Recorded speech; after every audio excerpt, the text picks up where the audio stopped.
Então, muito bem, meus amigos e amigas que acompanham os estudos do NEP da Federação Espírita Paraibana, a gente está iniciando mais um estudo aqui toda terça-feira pelas redes sociais, né? A gente não está tendo reunião presencial por causa da pandemia. E hoje nós vamos começar o final do Sermão Profético, o início do final do Sermão Profético, terceiro bloco desse tema muito importante.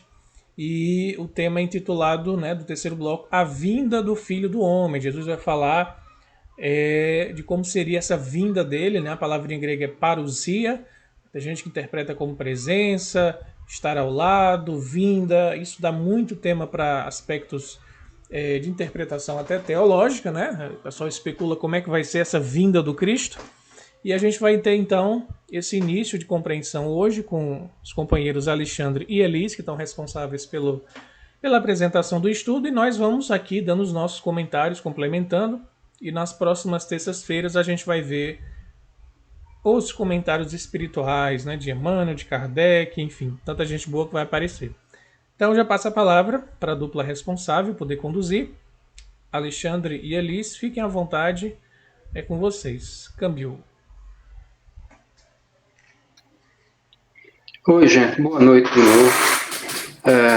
Agradecer a Elis, que, como sempre, né, participa, partilha, compartilha do estudo e acrescenta, só acrescenta, é muito bom. Desde os estudos anteriores, a gente vem recolhendo material para chegar até esse momento com a compreensão um pouquinho mais ampliada, os horizontes mais claros. As meninas apresentaram a semana passada, e isso facilitou ainda mais a compreensão desse momento final. E a gente vai em frente aí, vou pedir para eles começar, porque tem uma poesia muito bonita logo no início.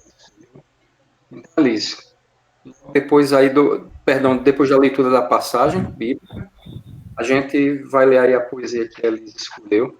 Eu adianto que os slides ficaram bem enxutos, foram poucos slides, então vai ficar legal para a gente terminar no tempo bom, tá bom, pessoal? Elis, fica à vontade, viu, amiga? Obrigada, Alexandre. Eu que agradeço demais sua partilha, suas mãos, seus olhos, sua pesquisa, sua sensibilidade. Eu estou aqui mais só para acrescentar o mínimo possível. E aí vamos adiante, né? Temos aí o roteiro e a nossa prece inicial. A gente indica alguém? Mai, pode fazer? Oi, gente. Minha avó tá assistindo TV aqui pertinho, mas eu posso fazer, mas qualquer barulho aí vocês relevem, tá bem?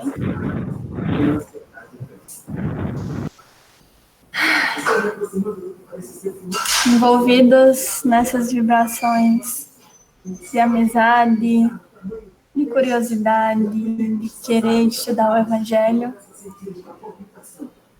nós dizemos interiormente: amado Mestre Jesus, irmão nosso de todos os dias, estamos aqui, Senhor, mais uma vez, reunidos em Teu nome, para entender um pouco mais sobre o Teu Evangelho, sobre a Tua vivência aqui na Terra há 2000 anos. Nos abençoa, Senhor, nesse propósito de Te seguir, de buscar o Teu Evangelho, os Teus ensinamentos. Nos envolve em todo esse processo, Senhor. Desperta o nosso coração para Ti, nos auxiliando, nos ajudando, para que possamos praticar os Teus ensinamentos na nossa vida. Muito obrigada por tudo, abençoa cada um de nós. Abençoa os amigos queridos que não puderam estar aqui hoje, mas que também fazem parte do estudo. E permanece conosco hoje, agora e sempre. Que assim seja.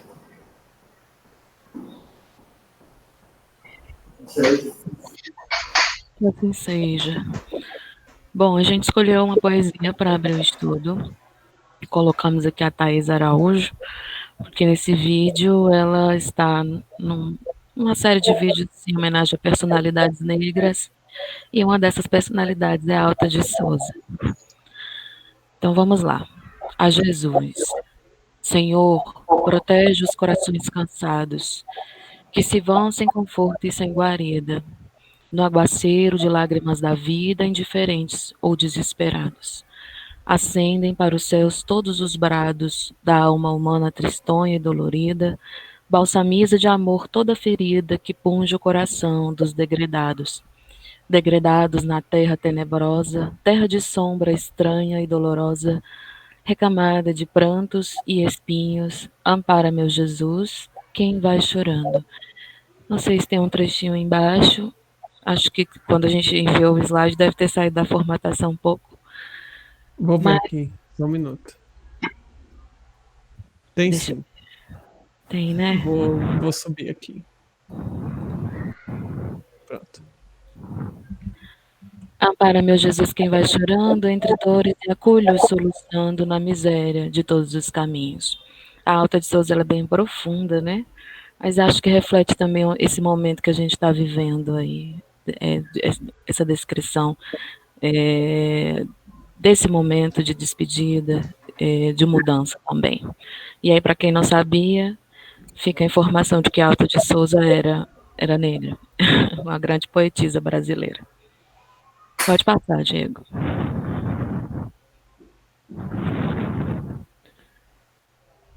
Temos aí... Alexandre, pode conduzir. Vai lá. Nádia, então eu vou iniciar lendo aqui, e a gente dá continuidade ao estudo de Maiara, semana passada, com Mateus capítulo 26, versículo 31, e outras passagens paralelas que a gente vai ver aqui. Grandes tribulações. Essa primeira parte é no Novo Testamento, que eu vou ver. Portanto, se vos disserem, eis que está no deserto, não saiam. Ou eis que está nos quartos internos, não creiam. Pois, assim como o relâmpago sai do Oriente e se mostra até o Ocidente, assim também será a vinda do Filho do Homem. Onde estiver o cadáver, lá se reunirão os abutres. E logo depois da provação daqueles dias, o sol escurecerá, a lua não dará seu brilho, as estrelas cairão do céu, e os poderes dos céus serão abalados. Então aparecerá no céu o sinal do Filho do Homem.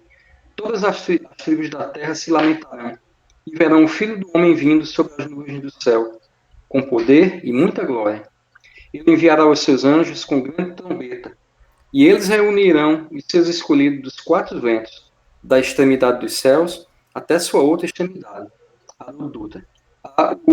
Na Bíblia de Jerusalém a gente tem como o título lá, a vinda do Filho do Homem será manifesta. Começa assim: se portanto vos disserem, ele no deserto, não vades até lá. Ele em lugares retirados, não creiais. Assim como o relâmpago parte do Oriente e brilha até o poente, assim será a vinda do Filho do Homem. Se estiver o cadáver, aí se ajuntarão os abutres. Ele continua com outro títulozinho pequenininho que diz assim: a amplitude cósmica desse acontecimento, que ele dá a dimensão desse momento, dessa vinda do Cristo. Então, versículo 29. Logo após a tribulação daqueles dias, o sol escurecerá, a lua não dará sua claridade, as estrelas cairão do céu, e os poderes dos céus serão abalados. Então aparecerá no céu o sinal do Filho do Homem, e todas as tribos da terra baterão no peito e verão o Filho do Homem vindo sobre as nuvens do céu, e grande glória. Ele enviará os seus anjos que, ao som da grande trombeta, reunirão os seus eleitos dos quatro ventos, de uma extremidade até a outra extremidade do céu. Elis fez um quadro comparativo, tá bom, dessa versão do Haroldo Dutra, a tradução do Haroldo, com a Bíblia de Jerusalém, e a gente vai ver um pouquinho mais na frente. Pode passar, Diego, por favor. Já está em Marcos, obrigado. Deixa eu ver aqui pela ordem, depois de... André, por favor, tu pode ler para a gente? Leio, meu amigo. Boa noite, pessoal. Grandes tribulações. Mas naqueles dias, depois daquela provação, o sol escurecerá, a lua não dará mais seu brilho. As estrelas cairão do céu, e os poderes que estão no céu serão abalados. Então verão o Filho do Homem vindo em nuvens com muito poder e glória. Então enviará os anjos reunirão os escolhidos dos quatro ventos, da extremidade da terra até a extremidade do céu. Por favor, continua lendo. Claro? Jerusalém ou o próximo slide? Essa aqui é essa versão de Jerusalém. Ok. Naqueles dias, porém, depois daquela tribulação, o sol escurecerá, a lua não dará sua claridade, as estrelas estarão caindo do céu e os poderes que estão nos céus serão abalados. E verão o Filho do Homem vindo entre as nuvens, com grande poder e glória. Então ele enviará os anjos e reunirá os seus eleitos dos quatro ventos, da extremidade da terra à extremidade do céu.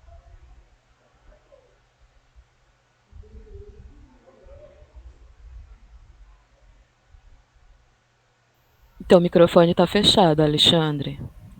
Eita, obrigado.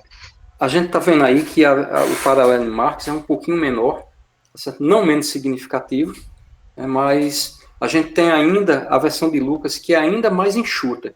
Então, vou pedir para a Diego passar.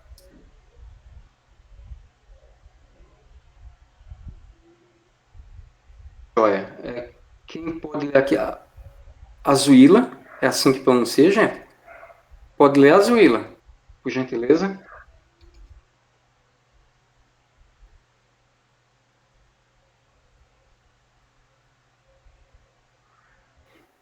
Eu acho que a Zuila não está disponível. Diego, tu pode ler para a gente? Eu posso ler, então. Vamos lá. Lucas, capítulo 21, versículo 25 a 28. Vocês estão me ouvindo, né? Uhum. Ok. Grandes tribulações. Haverá sinais no sol, na lua e nas estrelas, e sobre a terra opressão das nações, perplexidade diante do barulho do mar e das ondas. Homens desfalecendo de medo e expectativa pelo que sobrevirá a terra habitada, pois os poderes dos céus serão abalados. Então verão o Filho do Homem vindo em nuvem, com muito poder e glória. Assim que começarem a acontecer essas coisas, endireitai-vos e elevais as vossas cabeças, porque está próxima a vossa redenção. Novo Testamento de Haroldo. E na Bíblia de Jerusalém o título é As Catástrofes Cósmicas e a Manifestação Gloriosa do Filho do Homem. Haverá sinais no céu, na lua e nas estrelas, e na terra as nações estarão em angústia, inquietas pelo bramido do mar e das ondas. Os homens desfalecerão de medo na expectativa do que ameaçará o mundo habitado, pois os poderes dos céus serão abalados. E então verão o Filho do Homem vindo numa nuvem com grande poder e glória. Quando começarem a acontecer essas coisas, erguei-vos e levantai a cabeça, pois está próxima a vossa libertação. Eu falei que a versão de Lucas era mais enxuta, na verdade é a de Marcos, viu, gente? Desculpa. Lucas me deixou muito, muito contente com o finalzinho dele, porque Lucas diz aqui, no versículo 28, quando começarem a acontecer essas coisas, erguei-vos e levantai a cabeça, pois está próxima a vossa libertação. Então, são lamentações, é um sermão profético, mas Lucas dá essa fechada, obrigado, Mayara, inspirando, dizendo, nem tudo está perdido. Né? A gente vê Marcos e a gente vê Mateus, eles não trazem aí essa mensagem aí que levanta a moral, né? Tá bom, Jesus está ali lamentando pela nossa condição, pela péssima escolha que a gente vê, as péssimas escolhas que a gente vinha fazendo e continua fazendo ao longo dos séculos, mas aí Lucas vem e diz, olha, mesmo depois dessas dores do parto, como a gente viu nos estudos anteriores, das dificuldades que serão enfrentadas, da versão, inclusive, que o Moutinho deu, né, no nosso estudo passado dele, que ele transfere parte dessas grandes tribulações de problemas com clima, com terremotos, maremoto, tsunami, ele transfere para tribulações de ordem moral, e aí a Liz me remeteu ao livro A Gênesis, né, Liz, que Kardec também associa isso, os espíritos também associam esse momento aí de grande tribulação a tribulações de ordem moral, de comportamento, de opções do espírito. E aí, quando eu li Lucas, pronto, eu disse, que bom que Lucas aí ainda dá uma esperança que lá no finalzinho da coisa, a gente ainda tem chance. E lembrando bem rapidinho, gente, no livro Transição Planetária, Manuel Filomeno de Miranda, esse é o espírito. Divaldo Franco, psicografia dele, né? Tem um momento que eu acho tão significativo, muito bonito do livro, que ele narra de 100 mil espíritos reunidos numa praia deserta no litoral do Brasil, né? Espíritos que já não têm compromissos kármicos aqui com o planeta Terra, não tem nenhuma ligação conosco, de natureza de débito, de resgatar algum erro do passado. E aí a gente fica imaginando, poxa, então ainda tem chance sim para a gente, porque essas criaturas estão vindo aqui para inspirar também, para mudar a paisagem da Terra, né? A nos ajudar a suportar essas grandes tribulações, que são tribulações, muito embora o nosso estudo da semana passada tenha dito, e focado em tribulações de natureza moral, de ordem espiritual, a gente sabe, né, que a gente tem a falha de St. Andrews ali na Califórnia, a gente tem vulcões aí a ponto de serem detonados, então o planeta, na verdade, é uma bomba a ponto de explodir. Mudanças climáticas provocadas pelo nosso comportamento mesmo, doentio, desorganizado. Então, associado a essas tribulações de ordem material, a ajuste mesmo do globo, a gente vai ter também essa fase aí de natureza espiritual, moral. Liz, você comenta alguma coisa? Quer complementar? Ou alguém mais quer fazer algum comentário? Oi, Alexandre. Não, tá tranquilo, acho que é isso mesmo. E ao longo do estudo e nos comentários espirituais, a gente vai ver que os espíritos vão trazer outros olhares para esses trechos, para essas reflexões, né? E essas mudanças, como você bem disse, tem muito a ver conosco mesmo, tem a ver com a terceira revelação, né? Mas a gente precisa fazer essa leitura, né, para tentar extrair o máximo possível, tentando aí sair de uma interpretação mais ao pé da letra, mais literal, para os conceitos mais profundos. Mas tá tranquilo, vamos adiante. Se ninguém mais quiser complementar, claro. Só complementando o que eles falou, até porque da mesma forma que a nação de Israel é uma representação da humanidade, né, os simbolismos, eles se refletem no nosso campo moral, a nossa própria experiência na Terra é uma experiência passageira, né?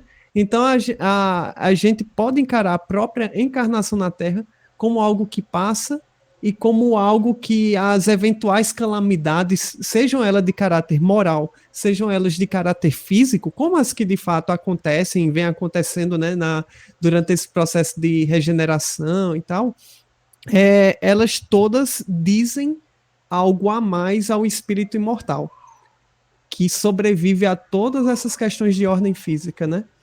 Então, independentemente da literalidade ou a literalidade das palavras de Jesus, né, a extração do caráter moral para o espírito imortal é, de fato, importante. Vamos lá. Só um comentário também. Achei bem interessante essa visão que o Diego colocou mesmo. Se a gente dá um passo e vê a perícope como um todo, ou ver, vamos dizer assim, toda a missão de Jesus, ele vem nos mostrar para esse ser imortal essa questão cíclica mesmo, assim, de jornada no espírito, né? De entendimento, porque toda a chamada do Cristo, vamos dizer assim, nas passagens dele, é para a gente estar visualizando e entender aquilo que a gente já recebeu e a gente não consegue perceber e fazer essa leitura, né, desse período que a gente vai vivenciar. E quando ele fala ali dos abutres também, não sei, não teve como não vir na minha cabeça aqui, esse momento que a gente vive aí, esse mercantilismo com a morte, essa questão de pessoas se aproveitando dessa situação que a gente vive hoje mesmo, do próprio Covid em si, no mundo, né? E a gente interpretando, chega até a pensar esse final de ciclo mesmo. E essas tribulações têm muito a ver também, além dessa leitura, eu falo assim, vivencial da nossa matéria aqui também, essa questão simbólica também, espiritual, de fim desse ciclo e transição para aqueles que não vão conseguir mais ficar aqui e aqueles que vão conseguir se regenerar. É isso aí.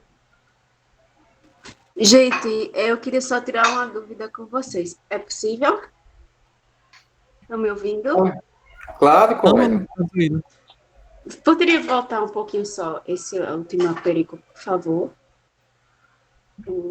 Isso. Nessa parte em que ele diz, e então verão o Filho do Homem vindo numa nuvem com grande poder e glória. Eu queria saber qual o objetivo de falar tão literalmente que Jesus iria se apresentar em uma nuvem, se a gente sabe que Jesus não virá mais, né? A gente sabe que a mensagem dele e o que ele tinha de fazer aqui, ele já fez.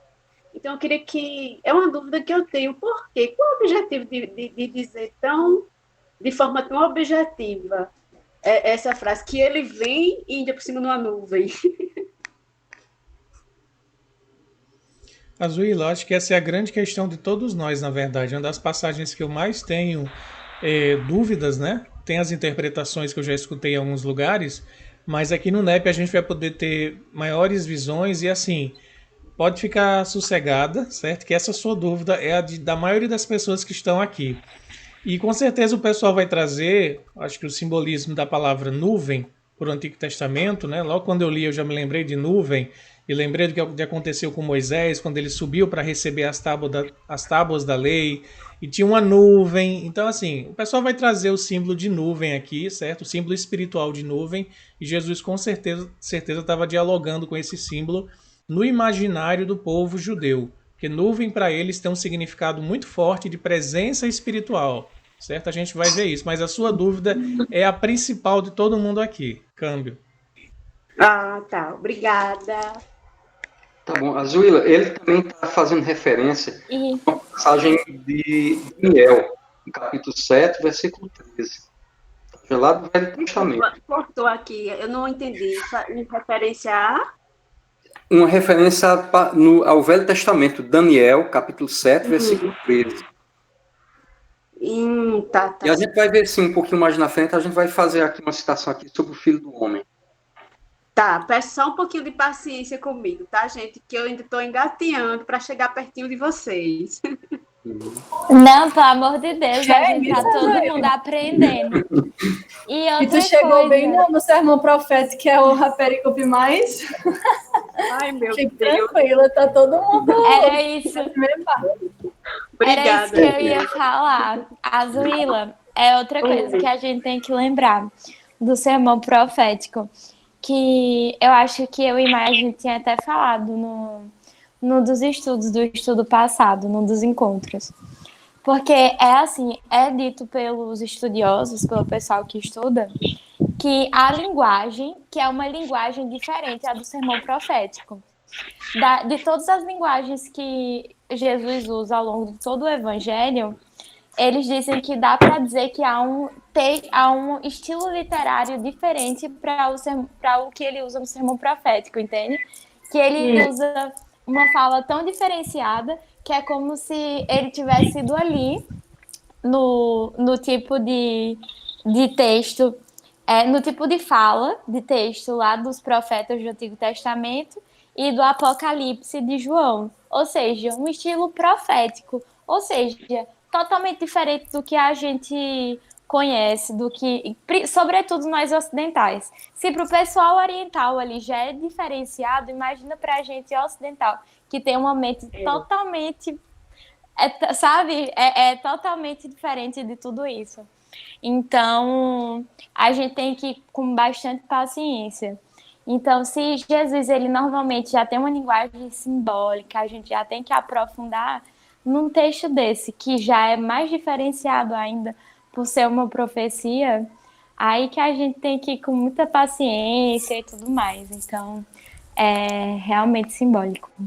Aí é isso. Tá bom. Aí Okay, não obrigada. se assustar. Tá, vou tentar. Então, ok, gente. Então, ó, dando continuidade aqui, a Alice construiu esse quadro das ações de Haroldo, a Bíblia de Jerusalém, com Mateus, Marcos e Lucas. A gente vê lá que no versículo 26, Haroldo usa o termo quartos internos, na Bíblia de Jerusalém, lugares retirados.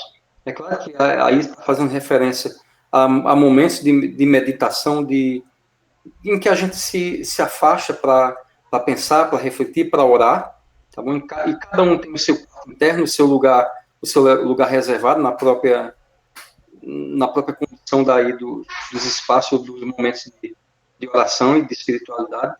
E Lucas fala que Perdão, aqui já ainda é o versículo 25 de Lucas, que ele diz aqui, haverá sinais, opressão das nações. Lucas aí dá uma visão, já um pouquinho mais para frente, que a gente vai ver, que essas tribulações serão também consequência, ou igualmente, opressão das nações. Então, guerra entre nações, que... Aí a gente pensa, uma guerra nuclear, por exemplo, pode escurecer as estrelas, o sol, chuva ácida. Então, de uma guerra nuclear, a gente pode imaginar aí as consequências que virão. Então, Lucas foca aí nessa questão aí de opressão das nações, para contribuir com esse momento de grande tribulação. No versículo 30, em Mateus, com Haroldo, ele diz aqui que se lamentarão. Na Bíblia de Jerusalém, diz baterão no peito. A gente está habituado a ver nos jornais, por exemplo, na Palestina, quando, sei lá, um palestino é morto ou que morre tentando fazer alguma coisa lá que eles acham louvável, né? De acordo com a ideia deles, eles batem muito no peito. Eu acho até curioso aqueles enterros, uma multidão de gente carregando um caixãozinho aqui, né? E muitos deles estão batendo no peito violentamente, que para mim é violentamente, batendo aqui, chorando e levanta a cabeça para os céus e dizendo coisas lá que a gente sabe que é um momento de dor, mas a forma com que eles batem no peito, a violência mesmo, eu mesmo não ia aguentar muita pancada daquela, não. Então, é uma forma de lamentação, né? A gente vê, é uma expressão usada, já era comum naquela época, continua sendo comum para o povo dessa época, né? E em Lucas, no versículo 26, ele diz: homens desfalecendo de medo e expectativa pelo que sobrevirá à terra habitada. A gente não tem esse paralelo em Mateus nem em Marcos, mas aí são os momentos, é o momento da tribulação, é o medo. Se for a gente focar na tribulação de natureza espiritual, é o medo de perder as companhias que a gente vem se consorciando ao longo dos séculos, é o medo de perder o conforto psicológico, o material que a gente compartilha na Terra nesse momento aqui, é o medo de uma guerra, é o medo de uma onda de fome, de violência. Então a gente tem pessoas, haverá pessoas, né, que vão desfalecer, né, a expectativa, a ansiedade. Então esses vão desfalecer porque são as criaturas que ainda não encontraram conforto na mensagem. Eu pelo menos vejo assim. Versículo 28, Lucas diz assim: assim que começarem a acontecer estas coisas, levantai-vos e levantai as vossas cabeças, porque está próxima a vossa redenção.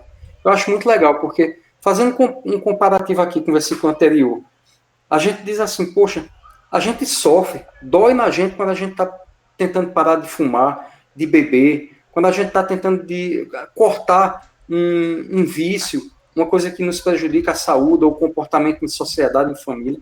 Dói sim, e é tribulação. São as dores do parto. Então, quando a gente vê que essas coisas começarem a ocorrer, que a gente está sofrendo em nome do Cristo, em favor do Evangelho, a gente diz, pode levantar a cabeça aí, porque o negócio está bom. Está próximo à redenção. Foi assim que eu fiz essa leitura.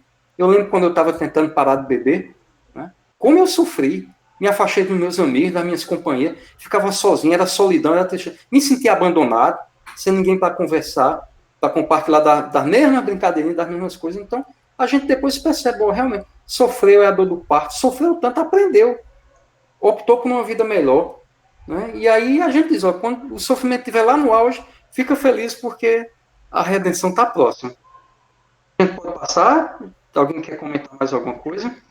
Alexandre, só fazendo também um contraponto, além do que Isabela falou isso, a questão do pensamento ocidental e oriental, lembrando aqui, quando a gente, além da forma literária que foi escrita, vamos dizer assim, sermão profético, a questão, sim, da própria língua do hebraico em si, porque, na verdade, o povo hebreu, ele explica o abstrato com exemplos concretos, né?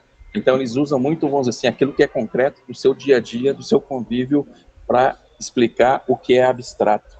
Então, isso aí a gente também pode transcender, vamos dizer assim, quando eu vejo toda essa passagem, além dessa mescla do que pode vir aqui do terreno que a gente vai vivenciar, eu também vejo do plano espiritual.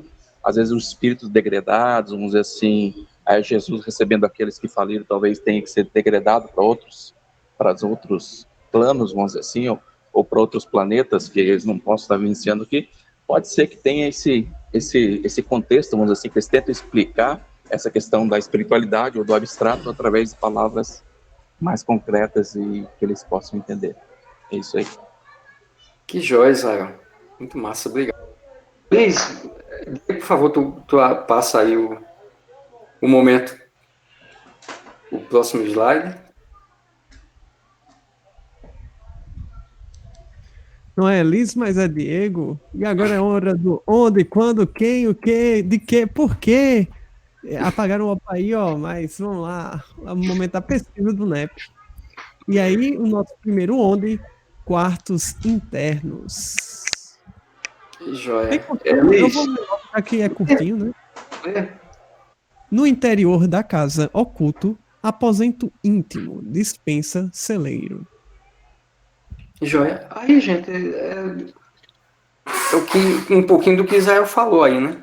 Tenta trazer o abstrato com coisas concretas aí. Então, aí o quarto é um momento de recolhimento, de acolhimento também, que a gente vivencia na oração. Sabe, por favor.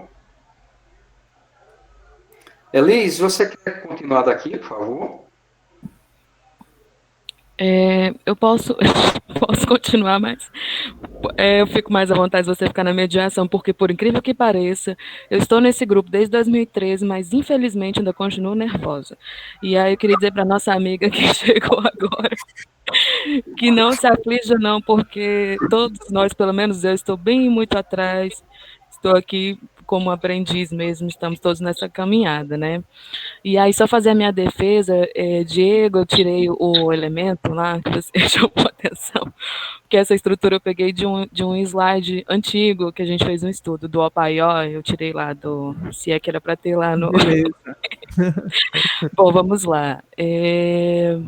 No trecho de Mateus tem uma pequena palavra, né, que é vinda, e aí, para minha surpresa, quando eu coloquei lá no Bible Hub, que às vezes eu faço isso, não fizemos com todos os textos, mas tinha lá o conceito que o João falou da parousia, que eu falava parúzia, parousia, né? Presença, vinda, chegada, o advento, Haroldo vai colocar, né?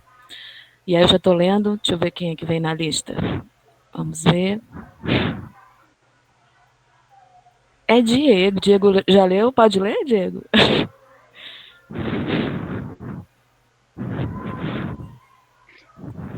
Eu acho que é Hotel... Não, é Israel. Israel, por favor. Hotel Caracas. Agora é Israel. Vamos lá. Como? Vinda, parousia, presença, vinda, chegada, advento. Novo Testamento, Herodoto. A vinda, parousia, do Filho do Homem ocorrerá repentinamente, sem prévio aviso, como relâmpago. Mas a linguagem aqui também implica que ela será visível como o relâmpago, de um lado ao outro no horizonte. A imagem implica claramente que haverá conhecimento em todas as partes do mundo, da segunda vinda do Cristo. Bicon. Por favor, tu adianta. Israel, você continua lendo o próximo? Vinda, parousia. Tal como o súbito resplendor de um relâmpago desnuda toda uma paisagem, assim a parousia desnudará certas verdades fundamentais, especialmente aquelas que se relacionam à pessoa de Cristo e ao reino de Deus. Champlain. Desde o período de Ptolomeu até o século II depois de Cristo, conseguimos rastrear essa palavra no Oriente como uma expressão técnica usada para a chegada ou visita do rei ou do imperador. Bacon. Fez lembrar muito o advento da doutrina espírita e também, vamos dizer assim, né, nessa passagem escatológica aí. Sabe? Isso, e tem muita relação com isso ao nosso olhar. E aí, como eu tinha comentado no estudo anterior, certa vez eu ouvi a ela falar que a parousia tinha relação com o Paracleto, né? Então, para nós, tem muita relação com o Consolador Prometido. Então, no meu olhar, toda a simbologia, ela acaba se perdendo porque eu acabo tentando ver elementos relacionados à doutrina espírita, como, por exemplo, esse relâmpago, eu vejo muito como os movimentos das comunicações, né, os bramidos dos espíritos, então, assim, o barulho feito, E é interessante esse acréscimo do Bacon quando ele fala que era um termo também relacionado aos imperadores, né? Então ele iria voltar com toda a honra, com toda a pompa, vamos dizer assim. E de certa maneira, eu sei que não é objetivo agora a gente fazer uma análise espiritual, mas a doutrina, apesar de todos os percalços que o Kardec sofreu, viveu, e ainda hoje ainda é muito perseguida, a gente vê isso nos estudos quando os meninos trazem as alterações, as mudanças que foram feitas. De certa maneira, de certa forma, o Kardec teve ali um terreno propício para que aquele trabalho fosse feito, teve ali uma certa dignidade para que aquilo pudesse ser produzido. Foi um pouco diferente dos outros momentos que as revelações foram feitas. Então, eu relaciono muito com isso, né? Tem mais slides de parousia, gente? Não. Diego, por favor, você só volta por favor, um slide antes da parousia. Queria falar uma coisinha. Adiantar ou voltar? É para ficar aí, filho do homem, ou é para voltar? Você volta, por favor, 2 slides. Pro primeiro. João, fica à vontade, por favor, pode falar. Pronto. Outra pergunta. Vai ter slide sobre nuvem? Não, a gente não criou nada sobre nuvem. Pronto, é bom porque eu já falo tudo na parousia. Deixa eu só falar uma coisinha rapidinho, João. É porque os comentadores, eles não sei se Alexandre concorda comigo, mas eles não se detiveram muito para a questão da nuvem em si, porque como ele falou, tem a ver com Daniel. E aí, a gente sempre vê que o texto de Mateus, ele tem muito, e aí a gente vê Lucas também, mas ele tem muito esse contraponto com o Antigo Testamento, como para dar base aí para essa construção do Cristo, né? Mas aí por isso que a gente não se deteve tanto. Eu queria complementar a minha fala justamente no sentido do raciocínio que Elis trouxe, né? Quando a irmã Ila, não sei se a Zuila já ouviu falar na irmã Ila, né? Que é uma grande pesquisadora, estudiosa bíblica, que mora em Fortaleza e faz palestras pelo Brasil todo, tem estudo bíblico, enfim, é uma pessoa que já foi na federação também e é uma das autoridades assim de estudo bíblico aqui no Brasil, né? A irmã Ila Pinheiro. E quando a Elis falou que ela interpreta nesse sentido, né, da vinda do Consolador, eu não vejo coisa mais sensata do que essa. Veja só, parousia em grego, como está colocado aí, né, vinda, chegada, presença, advento. Quando a gente abre o Evangelho segundo o Espiritismo, quando Kardec vai falar do Consolador Prometido, tem um conjunto de mensagens que se chama simplesmente advento do Espírito de verdade. Acho que Kardec colocou a palavra advento por acaso? Eu não. Né? A gente começa a ver alguns conceitos que vão se repetindo desde a primeira revelação, lá com os profetas, Moisés, depois passando para o próprio Cristo, Paulo, né? E chegando na gente. Então, assim, a nuvem, né? Já que não tem, a nuvem simboliza para o povo judeu a presença de Deus. Né? Haroldo conta bem rapidinho um caso aqui engraçado, que a gente, como assim a nuvem é Deus, né? Aí vocês já andaram alguns quilômetros no deserto, né? Quem é do sertão também tem essa experiência, eu já andei muito, Diego também já andou e anda. Rapaz, quando aparece uma nuvem, isso é a melhor coisa do mundo para quem está no sol causticante. A nuvem, ela é uma bênção. Então, assim, para um judeu que caminhava milhas e milhas no deserto, de pedra, né? Quando aparecia uma nuvenzinha que dava uma sombra, ele agradecia muito. Então, a relação da nuvem com Deus é muito comum entre o povo judeu. E o que é que isso tem a ver com Jesus, essa passagem? Tem tudo a ver. Por quê?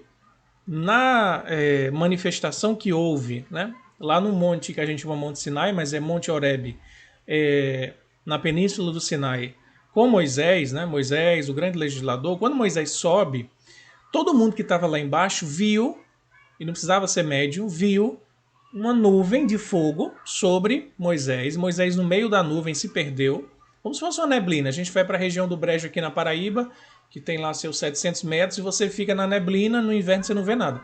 Moisés ficou no meio daquela nuvem, e eles não só viram a nuvem com aspectos de fogo, e aí tem tudo a ver com relâmpago, mas escutaram uma zoada enorme.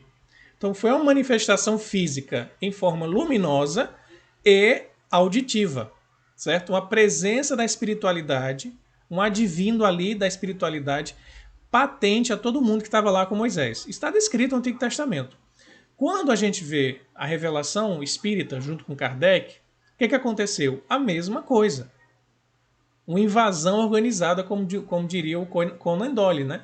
E mais, de um extremo a outro, do Oriente ao Ocidente. Não foi só uma nuvem que ficou lá no Monte Horebe como Moisés, num local bem limitado.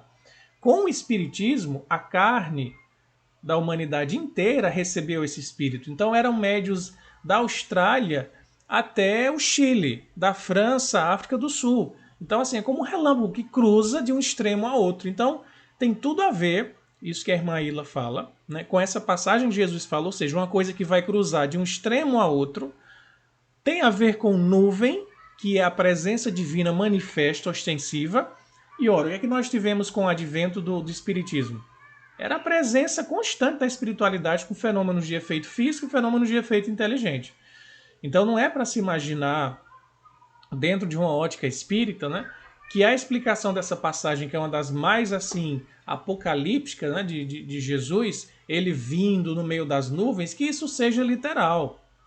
Que isso seja literal. Nuvem aqui é presença divina, relâmpago, uma coisa que cruza, é luz que está cruzando. Então, na nossa visão, a manifestação mediúnica contempla essas palavras que Jesus usou quando a gente olha para essas palavras no contexto do povo hebreu. Porque se a gente pegar essas palavras no nosso contexto, nuvem é nuvem. É só uma aglomeração lá de gases e ponto. Mas para o povo hebreu, não, é a presença de Deus. E aí eu fico muito feliz quando a irmã Ida diz isso, porque casa completamente, já fazendo um grande spoiler para os comentários espirituais, né? Mas para que a Zuila e todos nós fiquemos mais sossegados, a Zuila, esse trecho que Jesus fala, que ele virá no meio das nuvens, tem tudo a ver com a terceira grande revelação, o advento do Espírito de verdade. Certo? Câmbio. Obrigada. Mas eu queria só fazer mais uma pergunta.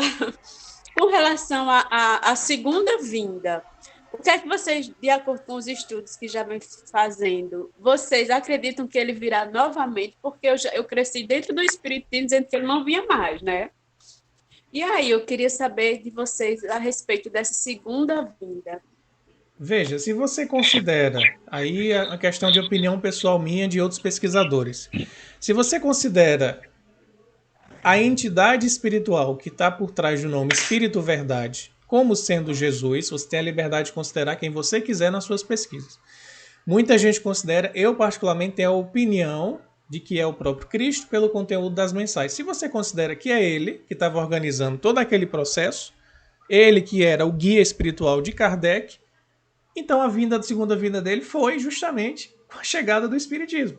Então, mais uma vez, casa com o que a irmã Ilha falou.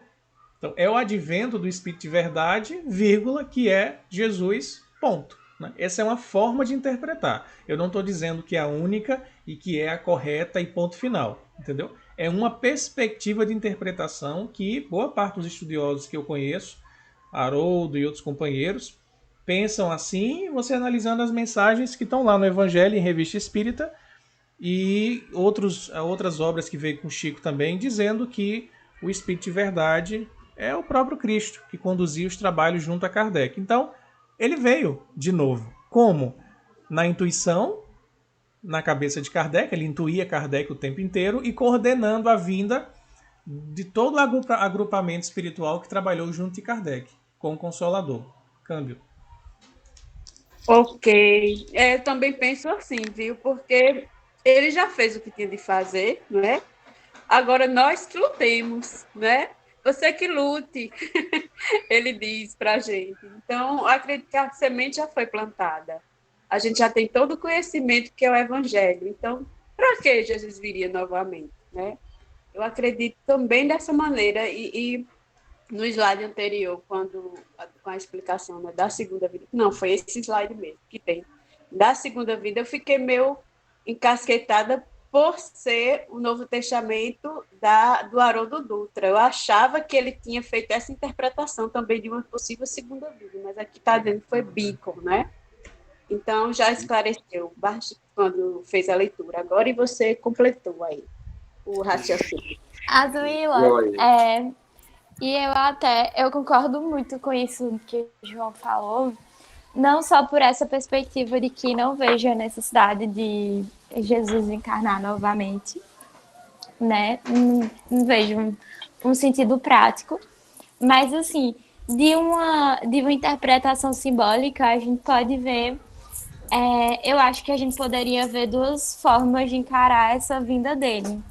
Tanto essa vinda através do Espírito de verdade, porque eu também sou da leva que eu vejo como sendo Jesus, sendo Espírito de verdade, mas não só isso, como sendo realmente o surgimento do Evangelho como cristianismo redivivo, porque se a gente, através do tempo, realmente deixou perder o que é o cristianismo em si, o que são os ensinamentos de Jesus, do Evangelho em si, como verdadeiramente são, né? Diego está botando até aqui, o templo vivo no coração. Quando isso tudo fosse restabelecido, quando esses ensinamentos fossem resgatados de fato, o sentido, o cristianismo primitivo e tudo mais, como se o Cristo estivesse voltando, sabe? Estivesse voltando para estar andando aqui, como estava lá na Galileia. E é isso que o Espiritismo está tentando fazer, como esse Consolador Prometido, como esse cristianismo redivivo, sabe? Então, eu vejo como realmente o Cristo estivesse voltando. A gente está tirando da cruz e colocando aqui ao lado. Meu pai sempre diz isso para mim. O Espiritismo conseguiu tirar Jesus da cruz e colocou aqui ao nosso lado. Então, eu vejo muito dessa forma, independente de ser Jesus, o Espírito de verdade. Independe, pode ser ele, pode não ser. Mas conseguiu fazer isso, o Cristo voltou. E outra, Isabela, não é só o Espiritismo. O próprio Jesus fazia questão de não enaltecer a sua personalidade Jesus e enaltecer a sua essência crística. A gente vê isso muito na questão da transfiguração do Monte Tabor, as interpretações espirituais que a gente estudou lá. Fica a dica de estudo, de recapitulação, transfiguração no Monte Tabor. É um estudo show de bola. A gente trata muito desses aspectos. Um breve comentário, acho que a gente se estendeu demais, bem rapidinho, mas é só para falar, quem quiser depois, João já citou várias referências, mas a Revista Espírita de 1868, do mês de fevereiro, tem alguns trechos bacanas sobre os Messias do Espiritismo, e os Espíritos vão dialogar um pouco sobre retorno de Cristos, é muito bacana, dá para a gente fazer altas reflexões sobre a transição, mas vamos para frente. João nem reclamou do tempo ainda, né? Mas a gente ainda tem uns slides. Então, quem, né? O Filho do Homem. Quem pode ler agora? Isabela, por favor. Simbora. Agora eu vou ler. Esse que tá aí, né? De Ben Adam. Isso. De Davis. Tá. Pessoa revestida de humanidade, distinta da natureza divina e da pessoa bruta. Estevão, o protomarte do cristianismo, emprega a mesma expressão referindo-se a Jesus. Ezequiel caiu com o rosto em terra ao contemplar a semelhança da glória do Senhor, e ouviu uma voz que lhe disse: Filho do homem, põe-te sobre os teus pés. Dicionário da Bíblia, John Davis. Joia. Gente, Champlin ele continua em outro momento citando esses termos, Messias, filho do homem e servo sofredor. Ele diz assim: fornecem-nos aspectos diversos de seu caráter em relação para conosco. Mas ele mesmo, Cristo, incorporava em si todos esses tipos de ofício. Chama filho do homem, servo sofredor, Messias. Jesus, ele trouxe para si, ele assumiu essa responsabilidade, né? O que tinha aí de referência a aquele que virá, né, sou eu. Então, ele assumia essa posição aí, com propriedade, é claro, né, que a gente sabe. Diego, você pode passar, por favor? Alguém quer comentar um pouco mais isso aí? Senão a Gente, eu vi na perícope que Haroldo, ele colocou filho do homem em letra minúscula, né? E Jerusalém em letra maiúscula, é isso mesmo? Só joguei aqui. Eu vou confirmar aqui no bate-papo, vou dar uma olhada aqui. Pode ser que tenha sido só um errinho de digitador. Vou olhar aqui. Mas lembrando sempre, foi interessante mais perguntar, né, para quem está chegando, lembrando sempre que os manuscritos em grego, aquela velha história, eram escritos em letra maiúscula em grego, não tinha espaço, não tinha vírgula, as letras estavam tudo junto, os caras tinham que economizar papiro, o papiro era caro, então não tinha essa história de justificar texto, tabular texto, botar parágrafo, então assim, lá é tudo letra maiúscula, então quem bota minúscula é nós, quem bota maiúscula é nós, então no grego não tem diferença, câmbio. Menino, hoje eu vejo um espaçamento simples e já fico incomodada. Imagina um negócio desse. E outra, além disso que João falou, também mais atentar para o aspecto do o artigo, né? Se é um artigo definido, se é um artigo indefinido, isso sim faz diferença. Porque essas distinções já se faziam no grego, correto, João? E é filho do homem, né? Não é filho de um homem. Ok. Diego, pode adiantar aí. E um homem, isso aí faz diferença. Agora, se é maiúsculo ou minúsculo, não. Mas é pra do adiantar? homem mesmo. É filho do homem. Tem um artigo lá, que é filho, tá lá, Hios tu antropo. Esse tu é do homem. Ok, gente. Obrigado. Então, Marilu, você pode ler para a gente esse item aí, sinal?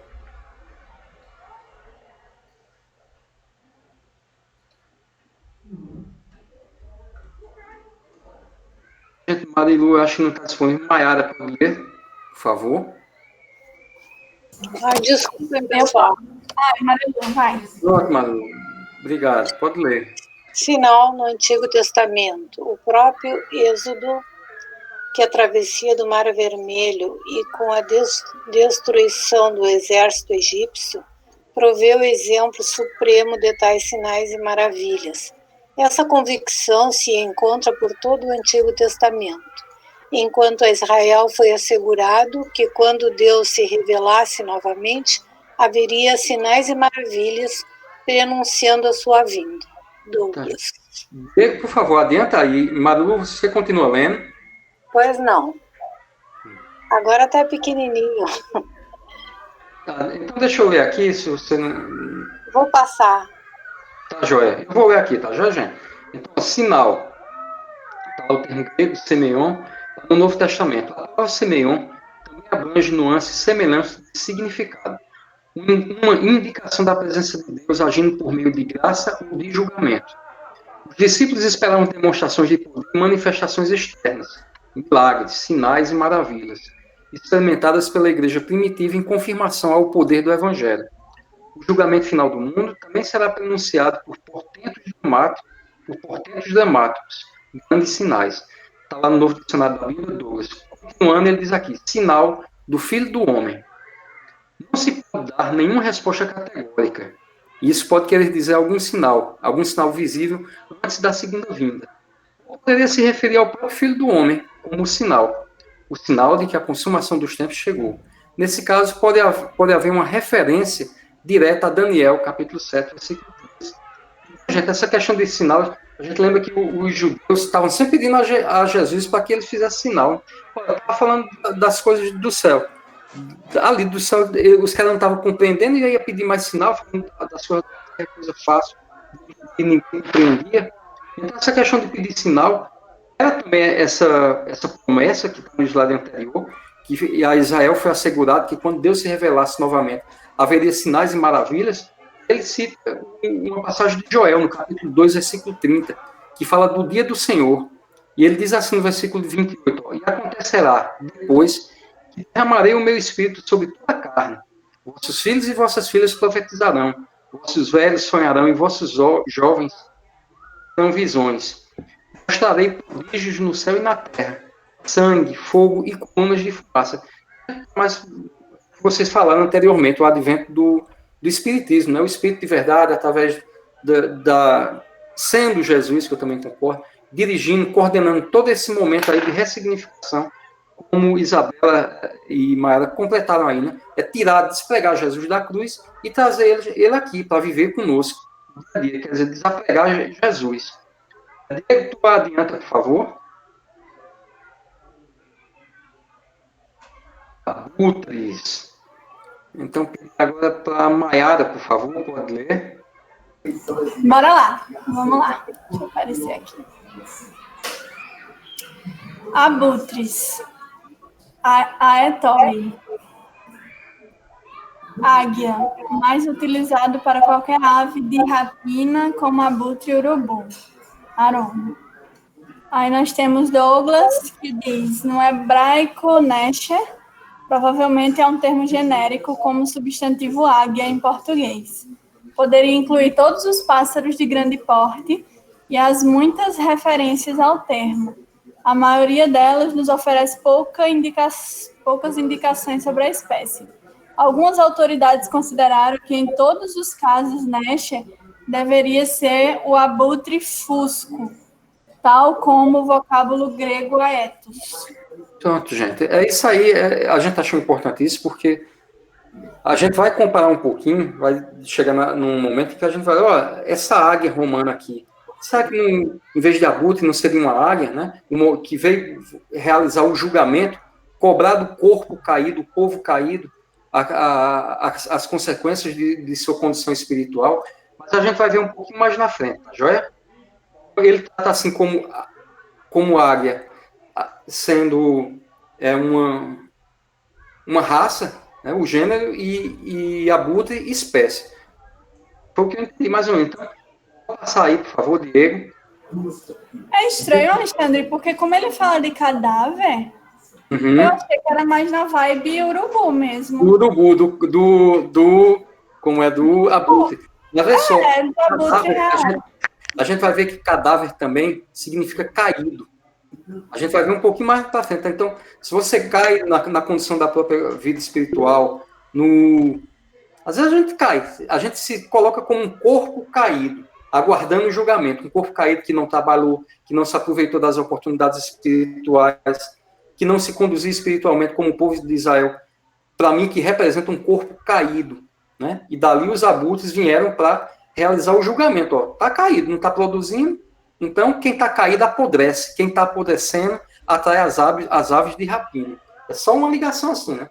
Se caiu, não está se aproveitando do evangelho, é que vai apodrecer. Vai vir o julgamento. E vai vir através das águias, dos abutres. Mas a gente vai ver um pouquinho mais na frente, Mayara. Gente, tá aí o link para... Eu passei agora para vocês novamente, ele passou já. Para abutres do Kivitz. Então vamos dar uma ouvida lá.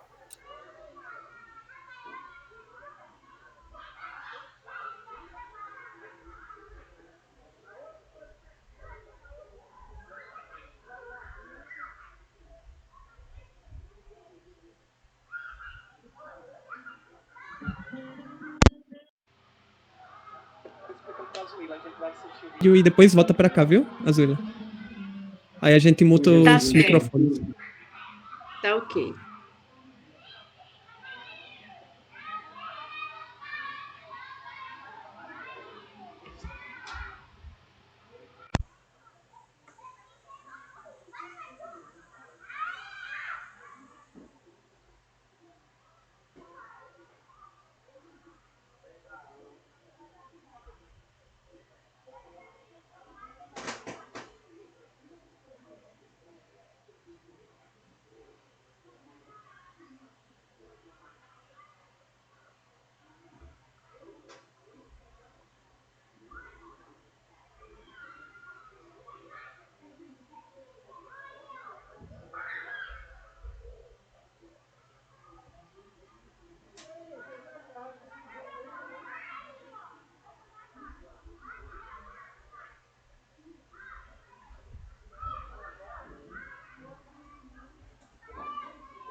É, a gente vê, né, como que Witzel é da linha protestante, a gente já pensa logo, ó, o pessoal que foi perguntar a ele deve ter perguntado do bispo fulano de tal, do pastor fulano de tal, né?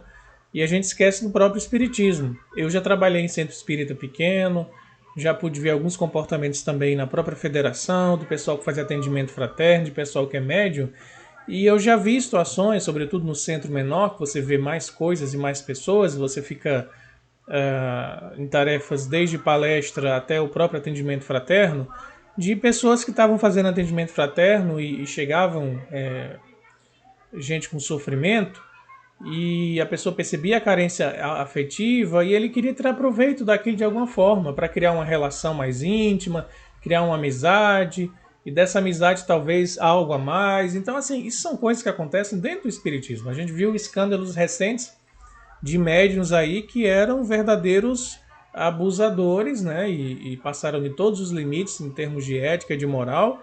Como diz o Kivitz, é caso de cadeia, muitas vezes.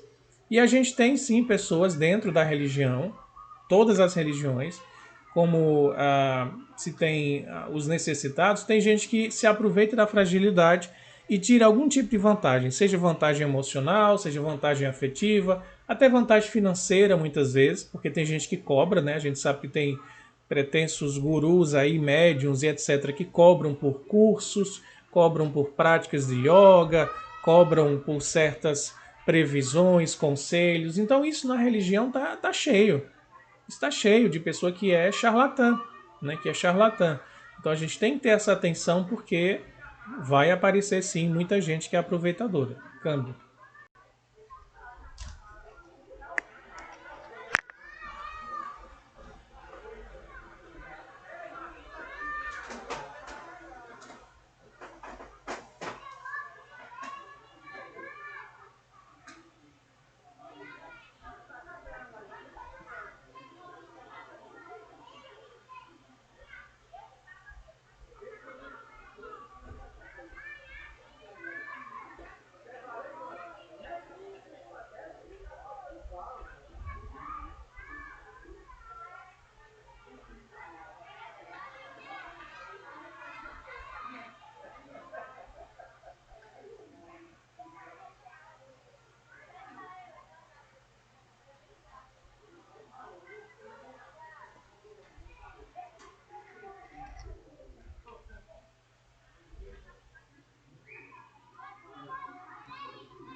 Rapaz, vocês acham que o pessoal aqui não passa pano em casa? Todo mundo. Vocês não passam pano, a gente passa pano, pega balde, desinfetante. A gente sabe o que é passar pano. Todo mundo aqui sabe o que é passar pano, gente. A gente é velhinho, mas a gente sabe o que é passar pano.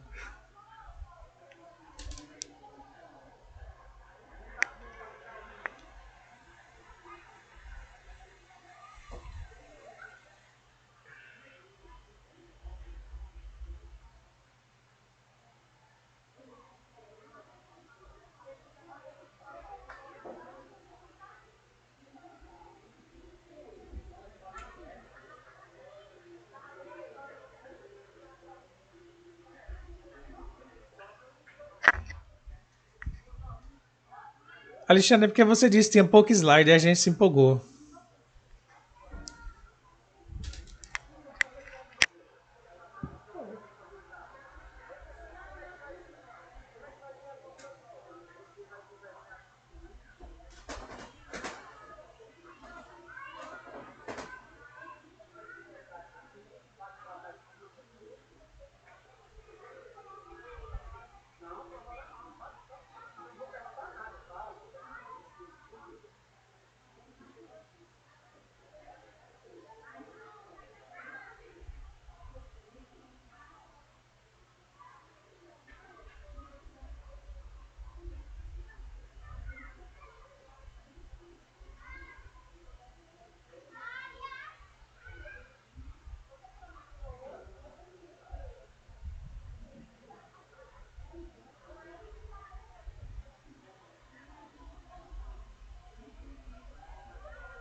Comentário rapidinho, bem rapidinho, Alexandre. Quando Champlin falou visibilidade e universalidade. Os fenômenos mediúnicos com Kardec eram visíveis, né? Até dizer chega, e universalidade também. Câmbio.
Gente, comentário bem rapidinho, mais uma vez seguindo ali no raciocínio que nessa segunda vinda do Cristo seria o Consolador prometido, quando ele, Champlin fala aí, ó, ele atacará os poderes do mal no mundo, tanto males individuais como internacionais, coletivos. O que é que o Espiritismo mais faz? Ataca os males individuais do orgulho e do egoísmo, né, que geram um agrupamento, muitas vezes, em termos de internacionais, que vão querer só a própria ambição, enfim, hegemonia de poder, etc.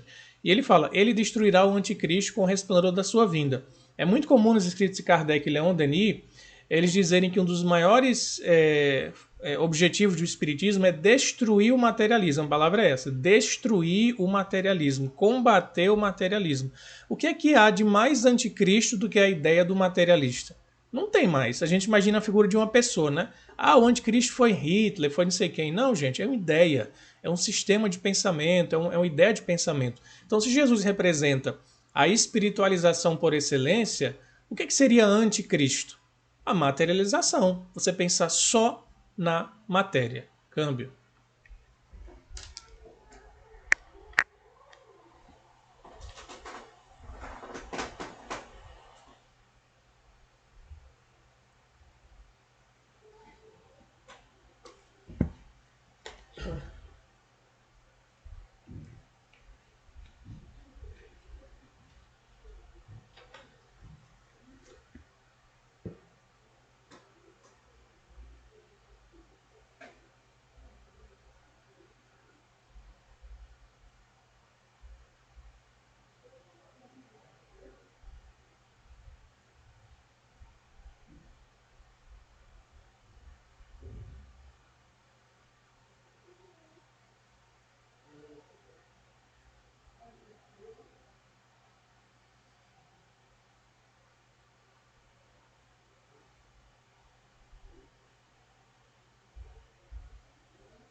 Sim, rapidinho, né? Quando Jesus fala disso, né? Que o sol vai escurecer, a lua não dá o brilho, o que ele está dizendo? Ó, o que é normal para vocês vai ficar normal. Então, assim, a gente percebe que em tempos de transição, em tempos de fechamento de um ciclo para começo de outro, muitas coisas ficam anormais, muitas coisas ficam fora do padrão. Então, aí são, se a gente for tomar isso ao pé da letra, né? As estrelas vão cair. O que é que são as estrelas para nós, no entendimento nosso científico de hoje? São sóis, são outros sóis. Bom, se sóis vão cair, não faz sentido, e a gravidade não segura, né? Então, assim, não é para interpretar o pé da letra. Jesus sabia que tinha lei de gravidade. Jesus sabia que as estrelas eram outros sóis e que em torno desses outros sóis tinham planetas girando. Então, isso é um símbolo dizendo assim: tudo que vocês conhecem, aquele modo de conhecimento de vocês, certo? Sobre a natureza, aí representa a natureza, isso vai ser profundamente modificado por eventos que vão chamar muita atenção de vocês. E a gente vê isso, de fato, desde o século XIX, né? Kardec mostra muita coisa que acontecia, tem até na Revista Espírita vários episódios assim, meio que apocalípticos mesmo, catastróficos, e a gente continua vendo hoje, porque não é só século XIX, continua século XX, XXI, e a gente está vivendo ainda a transição. Então, muita coisa que era comum está ficando espantosa para muita gente. Né? E esses poderes que a gente tinha antes como fixos no céu, não, mas o céu sempre se comportou assim. Não, mas o dia de chuva é sempre naquele mês. Oxente, se esse mês não choveu não, tem um monte de gente aí que está ficando doido com o tempo, porque está mudando tudo. Né? Então a natureza está se mostrando diferente porque a gente sabe, a nossa ação está sendo degradante. Então eu interpreto isso como sendo uma mudança radical num padrão comum de compreensão e que iria abalar o senso comum das pessoas. Câmbio.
Rapidinho, só para fechar a teoria do Consolador Prometido, prefácio da obra Evangelho segundo o Espiritismo.